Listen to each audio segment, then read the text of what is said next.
Donc, le 16 mars, le jour de l'inauguration de l'exposition, j'avais lu ici un texte dont je vais reprendre la fin pour mes amis de la famille restée étrangers qui n'étaient pas là, Héloïse, et pour Hélène, pour Barish, pour Barbara.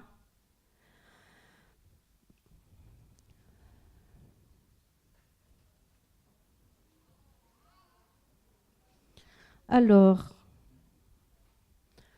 donc, je racontais comment, en fait, j'ai passé beaucoup de temps à regarder un post-it à l'université de Paris 8, dans le bureau A154, qui est le bureau des professeurs de danse. Et c'est un post-it qui a été inscrit par un jeune migrant qui s'appelle Al-Nour, qui ne parle pas du tout français, qui est en France depuis 2 ans et demi, et qui écrit fait des petits cercles, comme ça. Donc je scrute ces petits cercles, et après j'écris.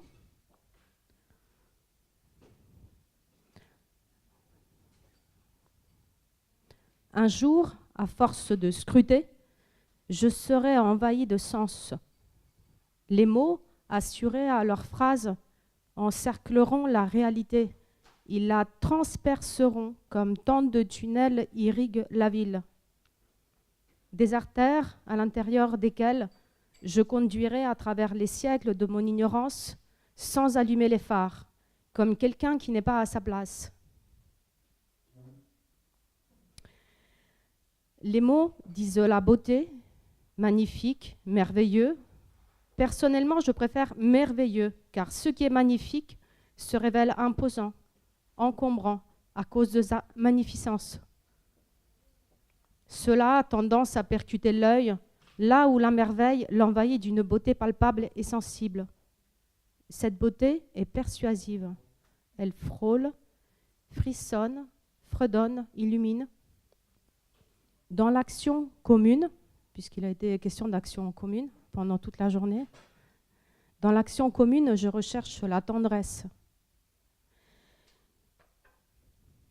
jusqu'à m'attendrir. Tendre est le contraire de dur. Finalement, une personne qui écrit est un être de viande. Il faut savoir la découper avant de la cuire. Le verbe cuire porte un « e » à la fin. On cuit ce qui est cru. Mais le participe passé du verbe croire reste cru. Nous aussi, nous sommes crus. Ta peau crue n'est pas cuire. Le cuir est la peau tannée d'un animal. Un sac en peau de veau est un sac en cuir. Une peau de vache est une personne méchante, comme le contrôleur quand il a dit « Ces messieurs sont avec vous, madame ?» Comme l'agent qui a ajouté « Ah bon, ce monsieur est artiste? Et quel genre d'artiste ?»« Ah bon ?» ça s'écrit comme ça, et « ha ha ha » s'écrit comme ça. Soit le H est devant le rire, soit le H, et après le soupir. Je lève mon verre, il est plein. Plein, c'est quand il n'y a plus de place, parce qu'on a mis dedans tout ce qu'on pouvait. Notre capacité à supporter le racisme est pleine. À Limoux, des habitants ont défilé avec des bannières pour dire « On ne veut pas de migrants chez nous ». À Paris, les magistrats ont rédigé les régés avec le couteau qu'ils ont pris sur notre accent. Alors, dans notre famille, pour être cru, nous écrivons en français. Écrire est passer le balai sur ce qui est sale, comme les femmes en Italie, des femmes de tous les âges qui se sont pincé le nez à l'approche des camarades de 15-16 ans. Écrire, c'est laver un pays sale. Pour l'hygiène des espaces occupés par les camarades, il faut écrire comme on change l'eau de la vaisselle quand la sauce huileuse du repas colle une auréole rouge sur le pourtour de la bassine. On écrit comme on verse le contenu de la bassine dans les WC. On écrit comme on tire la chasse. Et ça, camarades, si ce n'est pas de l'art, qu'est-ce que c'est? Donc ça, c'était la piqûre de rappel. Maintenant, je laisse le micro parce que c'est impossible, en fait, d'avancer avec le micro. J'ai des bouts, des bribes de ce projet. Cette bribe vient aussi de l'université de Paris 8, parce qu'on a parlé de l'université. Et j'ai un professeur là-bas qui s'appelle Mohamed. J'ai fait les sous-titres pour mes amis qui ne parlent pas très bien français, parce que c'est obligé de ne pas traduire. Mon professeur est le plus fort de tous les professeurs de l'université. Ça fait plusieurs vies qu'il n'a pas dormi. Si je suis fatiguée, je sais comment faire. Mon professeur m'a appris. J'applique la tempe contre le mur et j'arrête de me plaindre. Je cesse de m'apitoyer. Mon professeur m'a montré avec la main sa paume ouverte sur la tête du petit garçon qu'il était quand son village a été incendié. Mon professeur a été transporté dans les camions avec les moutons. Je vais parler du dernier séminaire auquel j'ai participé, un séminaire sur le poulet. Ce poulet était mort halal.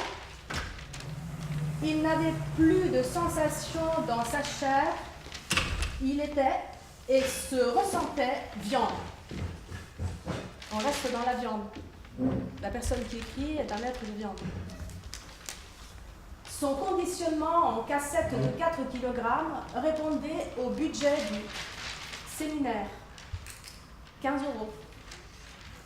Avec mon professeur, on plongeait les bras jusqu'au coude dans le frigo des promotions pour tâter la raideur des poitrines et des cuisses.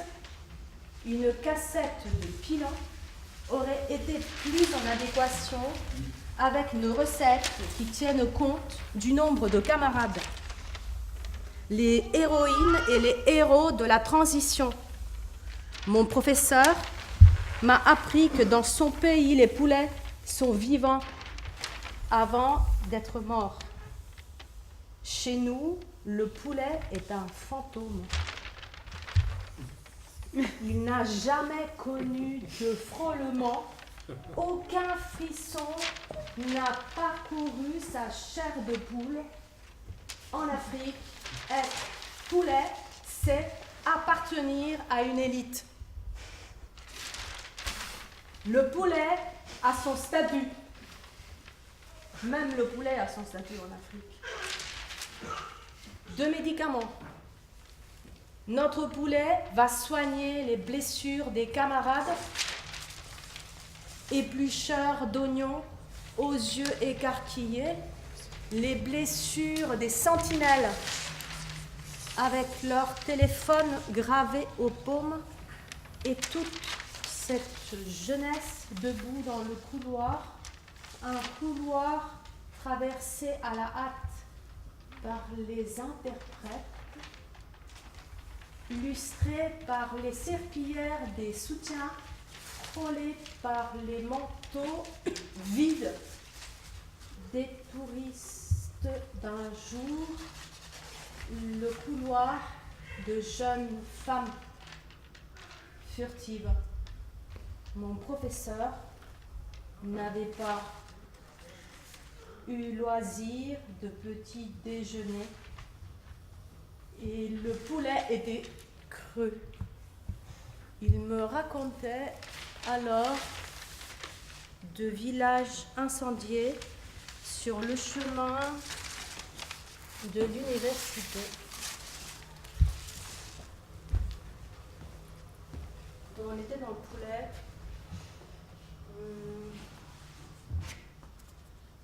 Là-bas, on a un chameau et 15 moutons et 2 ânes et d'autres animaux. Enfin, il y a pas mal d'animaux dans ce travail qui ont été pillés, volés dans plusieurs villages au Darfour.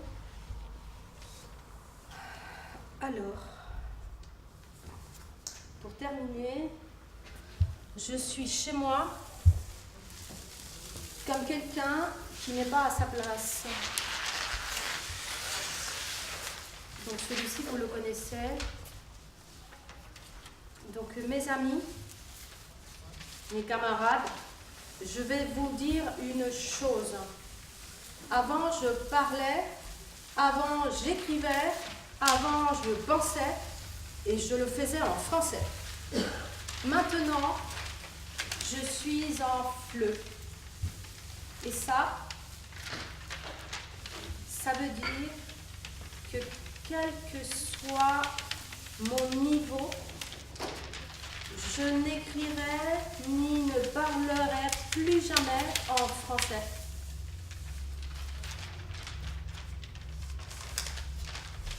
Le FLE est la banlieue de la langue. Dans cette banlieue, il n'y a que des étrangers et quelques Français qui sont trop pauvres pour être français. Ils parlent le FLE, eux aussi. Et au fond de leurs pupilles, tu vois le reflet des cités et devant leur futur proche s'élève la gare RER, imposante. Leur présent a été désonné. À jamais. Jamais est un mot qui laisse un vide derrière lui, comme quelqu'un qui quitte à jamais son village. Jamais est le chameau, la vache, la chèvre qu'on a abandonné à jamais avec son lait dedans. Après, il faut aller au supermarché pour voir les rangées de lait en briques. Jamais est une maison qu'on ne reverra plus parce qu'elle a été incendiée. Et parce qu'elle continue d'être incendiée, nous allons aller à Aubervilliers, Saint-Denis, Nanterre, Martigues, Fougères, Limoux, Boissy, Saint-Léger. Ça brûle, Odata, ma chère Barbara. Qu'est-ce que tu fais? Dit Omar. Je fais, je dis, je te promets, je te jure, je reste à jamais dans le FLE avec vous. Dans ce FLE, je vous aimerai toujours. Toujours est un mot qui produit l'effet inverse. Là où jamais nous laisse du lait en brique, toujours pose une brique de construction. Avec les briques de toujours, nous allons construire une maison. Avec le petit tas de cendres, avec la face à terre, avec les nuages de fumée, avec les branches transformées en fusain, nous allons construire une maison. Et je profite de ce moment pour vous demander si vous avez des plans ou des projets ou un lieu à nous proposer, un lieu pour notre famille, que nous sommes preneurs, voilà, de cette maison. Je pourrais continuer avec quelque chose que j'ai écrit ce matin. Je remets mes lunettes. Je ne sais pas, ça fait combien de temps? Je peux continuer un peu?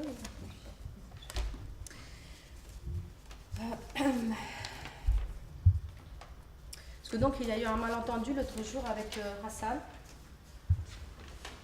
Parce que je lui ai envoyé un message, nous avons eu la grippe tous les deux, et puis du coup c'était vraiment très dur, cette grippe. Pour l'encourager, je lui ai envoyé un message qui disait « Ton texte est très fort ».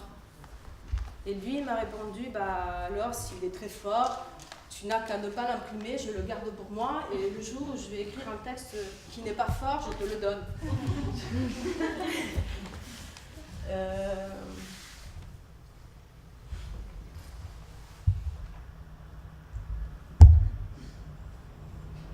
Hassan a écrit ce texte à Boissy-Saint-Léger dans sa chambre et j'ai visité ce foyer, donc je profite pour vous lire le passage que j'ai écrit en rentrant.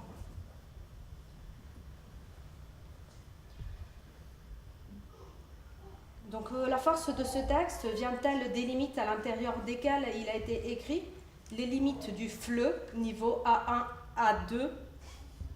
Hassan, je ne sais pas si tu es arrivé au niveau A2. Vient-elle de l'étroitesse de sa chambre? Vient-elle des cafards qui grouillent au mur, au sol et au plafond? Vient-elle de l'odeur mauvaise qui traverse la cloison moisie qui sépare la studette des toilettes communes partagées par les 38 occupants de l'étage? Vient-elle de la misère du matelas que la direction du foyer ne s'est pas empressée de remplacer parce qu'il est neuf, ce matelas, monsieur? Ce n'est pas notre faute si le locataire précédent l'a abîmé. C'était un Chinois, monsieur.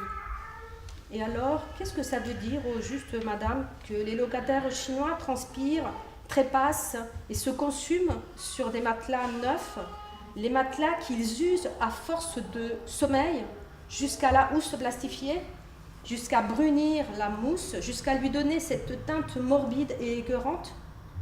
La force du texte vient-elle de l'humiliation renouvelée? Monsieur, si vous n'êtes pas content de votre chambre, vous êtes libre de partir. Et vous êtes qui, madame, s'il vous plaît? Bonjour, je suis la future mère de monsieur, dis-je. La future quoi? La future mère. Ah, alors ça, je n'ai jamais entendu une chose pareille. Madame, puisque monsieur est majeur, vous êtes bien majeur, monsieur, n'est-ce pas? Vous n'avez pas le droit d'assister à notre entrevue, madame. Elle est confidentielle. Je vais vous demander de sortir, s'il vous plaît. Veuillez attendre monsieur à l'extérieur. Merci.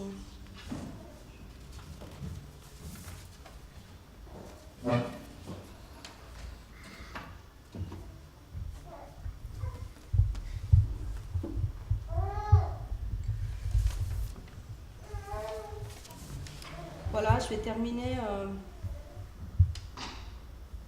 sur un paragraphe que j'ai écrit hier qui s'appelle « Des métamorphoses à l'œuvre ». Interrompre ce que tu es en train de faire pour te rendre disponible, c'est interrompre le présent continu. Il faut me croire quand je vous dis que se laver n'est pas donné à tout le monde. Est-ce que vous lavez, vous? Je parle de vous qui habitez la France de 2018, le pays des pharmacies, des parapharmacies, des drogueries, des parfumeries. Personnellement, je me lave. L'eau est comme une mère pour moi, je la respecte. Hassan m'a prévenu, si tu pars dans le désert, tu restes un mois sans prendre de douche. Cela vaut aussi bien pour les hommes que pour les femmes. Cette route qui traverse le Sahara a été celle des marchands d'esclaves. Les premiers jours d'occupation, à Paris 8, les douches ont été organisées dans le studio de danse. Il y a 2 douches dans ce studio. Personne ne les utilise jamais. Quelqu'un a signalé « La première, il faut l'éviter parce qu'elle fuit ». Parce que le ballon d'eau chaude est en panne, Katharina et Sabrina ont imaginé un système avec 3 bouilloires et une bassine. Il faut plusieurs personnes sous la main. Il faut le guide qui va chercher le groupuscule d'hommes dans le couloir de l'occupation et qui les accompagne jusqu'au studio. Le guide rappelle qu'il faut descendre muni de serviettes et de savon. Puis, il y a une personne qui fait l'accueil, qui demande de se déchausser, qui demande de patienter et qui anime la conversation pendant que la première bouilloire chauffe. La deuxième bouilloire est branchée à côté de la première. La troisième bouilloire est branchée dans le couloir parce que nous avons un problème de prise. Pendant que nous veillons à la bouilloire numéro 3, un homme très gentil me parle. Doucement, calmement, il est très clair et courtois comme jamais aucun homme n'a été avant lui. Moi, je n'ai pas fait l'amour depuis 2 ans. 2 ans, c'est très long. Ma vie a été difficile. Et toi, tu es très belle. Es-tu disponible? Si aujourd'hui, tu es trop occupée, je peux attendre. Tu viens demain ou un autre jour, quand tu seras disponible. Je vais te faire l'amour. Tu verras, je suis un bon amant. Je vais t'embrasser partout.